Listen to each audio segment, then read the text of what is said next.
It's a Wednesday and it's 7 o'clock smack on the button. And of course, I'm Malik Gao, the man with the Midas touch, your host. And this is Healthy Living on NCDOH TV, brought to you by the Northern Cape Department of Health. And of course, we're talking health issues, we're talking disorders. As usual, we have experts in the studio where they will be explaining to us what not to do and what to do. And of course, this time around is no different. We have Dr. Grace Mikombe, who is a medical officer within the pediatric unit at Robert Mangaliso Sobukwe Hospital within the Northern Cape Department of Health. And let me take this opportunity to thank you, the viewers at home, for making us part of your family, and your questions and your comments are really, really appreciated. And we are so glad that you're enjoying the comments, or rather the content that we're providing to you. As I said earlier on, Dr. Grace Mikombe, who's in the studio, we're going to be talking about the autism spectrum disorder. Doc, good evening and welcome to the show. Yeah, thank you. Now, what exactly is the autism spectrum disorder, and why do experts call it a spectrum? Okay, autism or autism spectrum disorder, it's a developmental condition that affects how children communicate, interact, and experience the world. We call it spectrum because every child is different. There is a wide range of thought, of strength, and challenges. Now, at what age can autism usually be identified, and what are the early signs that parents and community members should look out for? Okay, as professionals, we can identify autism as early as 18 to 24 months. What parents can notice is things like limited eye contact, speech delay or no speech, and the child not responding to their names. But it's important for parents to follow their instincts. If they feel like something is off with their child, it's okay to seek for help as early as possible. Sometimes the parents may say, my child plays differently. So that's where the conversation starts. Now, is autism more common today, or are we simply better at recognizing and diagnosing autism? Is it a new ailment? Has it always been there in the world? So it can feel like autism is more common today, but actually we are much better at recognizing it. Awareness is improved, diagnostic criteria have evolved. So it's not something new. We just understanding it better.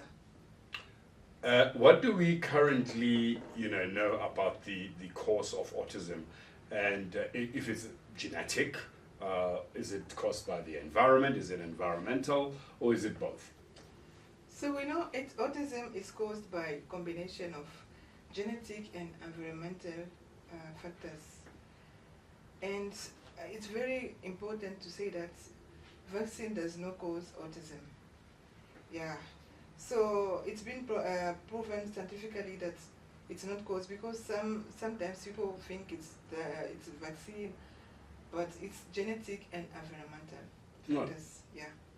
So guys, now you know that, and what Doc is saying is, especially during COVID, when we were asking everybody to get vaccinated, and people were saying, no, you're going to make our children this, you're going to, remember, a vaccine is just protein that, boosts your immune system. Say, vaccination does not cause autism. It's a genetic disorder, as Doc has said now, and also a combination of more environmental and I think more environmental and genetic combination, the surrounding in which the child grows up in, and down the line in the genetic composition of, or the history of the family, there would be somebody that would have carried those genes, and it could have skipped generations, and your child has it, and remember, there's nothing wrong with your child. It's just a disorder. There are specialists and there are people that are able to treat your child. Now, Doc,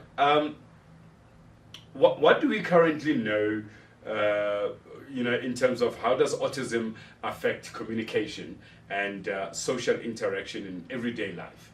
Okay. So autism can affect communication and social interactions in different ways. Some children may speak may not speak, but others can speak very well, but they are struggling to have conversations or struggling to understand social cues. So they may prefer routines, and changes can feel like overwhelming. Also, what can look like a difficult child is just a child trying to cope. So, are you saying that sometimes when children are throwing tantrums, and we should investigate and get diagnosis in terms of whether it's autism or not? Not really. Not really Okay. but most of the time they are like throwing tantrums because they don't know how to communicate. They don't know how to express themselves. That's why they're acting like that. So they're just trying to cope, but they don't know how to do it. Oh. They're just struggling to communicate, especially if they don't have a routine or there's a change on the routine, so they don't know how to cope. So that's why they are throwing tantrums. But it's not like everyone is trying, no, not like that. Okay, all right. Or maybe we're trying to cope with them, because some of them are highly intelligent. Yes, yes. Wow. We are talking to Dr. Grace Mikombe, who's a medical officer within the pediatric unit within the Northern Cape Department of Health, and we're talking about the autism spectrum disorder. I don't know, most of you haven't, particularly the black and colored and Indian people, we've never really grown up in understanding some of these disorders, like autism. Every time we see somebody or a child in the street presenting or acting in a certain way, we would always attach stigma and label them within our communities. And thank you so much for joining us. If you just joined us, we are talking about the autism spectrum disorder. Now, Doc, what role does early intervention play in helping children with autism, within our communities? Okay, early intervention plays a very important role in supporting children with autistic spectrum disorder. The earlier we start, the more we can help the child develop communication, social and daily living skills. These supports can include speech therapy, occupational therapy, and guidance for parents, because family are a big part of the child's progress. Sometimes progress can be quick, and sometimes it can take more time, and that's okay. Every child develops at their own pace. The goal is not to change who the child is, but to help them communicate better, become more independent, and feel more comfortable in their own environment. And sometimes small improvements like making eye contact or using a word can make a very big difference in everyday life. Now, what are some of the biggest misconceptions about autism that you'd like to correct? Okay, some misconceptions are that children with autism don't feel emotions or that they can't connect with others. But that's not true. They do feel emotions and they do connect, but they just do it in their own way.